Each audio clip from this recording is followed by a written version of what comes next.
لن تصدق من السيدة التي تقف أمام قبر الفنان حسن يوسف من بعد ما ماتوا وهي واقفة قدام القبر. مين السيدة دي؟ ليه بتعمل كده؟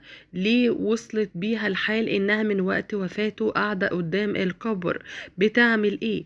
ليه عمالة تقول كلام غير مفهوم؟ ليه لما حارس القبر سألها حاولت في البداية تنكر حاجة مهمة جدا جدا؟ إيه الرسالة اللي قالتها وأبكت الجميع حرفيا؟ وهنشوف كمان سر بكائها الشديد، وكمان الكلمة الأخيرة التي نطق بها الفنان حسن يوسف، وعلاقة هذه الكلمة بهذه السيدة ووقفتها قدام القبر. الفنان الكبير حسن يوسف رحل عن عمر ناهز 90 عام وسط صدمة كبيرة جدا من الفنانين ومن الوسط الفني ومن كل محبيه، لدرجة ان الفنانة شمس البارودي زوجته دخلت في حالة هستيرية من البكاء بعد ما تم تشييع الجثمان. المعظم شافها ثابتة وهادية في الجنازة وكانت عمالة تقول الحمد لله، ولكن بعد كده الموضوع تطور جدا جدا معاها. حاليا حالتها الصحية والنفسية في انهيار تام. رحمة الله على الفنان حسن يوسف، اللي بعده بساعات رحل أيضا الفنان مصطفى فهمي.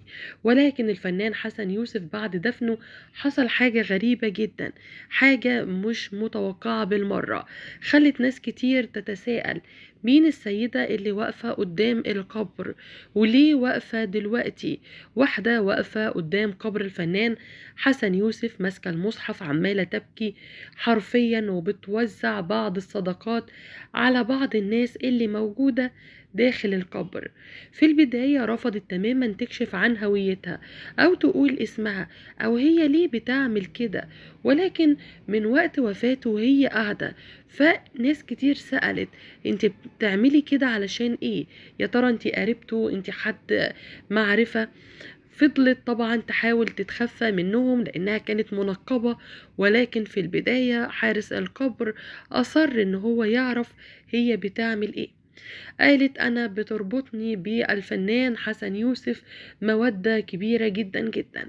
الفنان حسن يوسف كان بيكفل بناتي الأيتام، وهو السبب في اللي أنا فيه دلوقتي، وهو بالفعل اللي كان بيصرف علينا وبيساعدنا، لدرجة إنه ساعدني في زواج إحدى بناتي، وفعلا هو اللي تكفل بكل حاجة. وده من وقت ما لقاني مرة في الشارع بعد ما زوجي توفى وبقيت أرملة وما كانش معايا اي حاجة اصرف. من بعدها بقى في شهرية كاملة ليا انا وبناتي، وبيسأل علينا وبيطمن علينا لحد ما بنتي الكبيرة تم زواجها، ولسه معايا بنتين برضو على وش جواز، وكان هو اللي بيصرف علينا. ربنا يا رب يرحمه. من بعد ما عرفت ان هو توفى وانا والله ما قادرة اعمل حاجة غير ان انا اجي ارد له اي حاجة من اللي عملها، ان انا حتى اوزع حاجة لو بسيطة، وهفضل اجي واختم عليه القرآن. انتوا ما تعرفوش الراجل ده بيعمل خير قد ايه، ما تعرفوش الراجل ده كان حنين وعارف ربنا قد ايه. انا من وقت وفاته وبناتي نفسهم حاسين انهم فقدوا حاجة كبيرة قوي قوي. رحمة الله على الفنان حسن يوسف. لن تصدق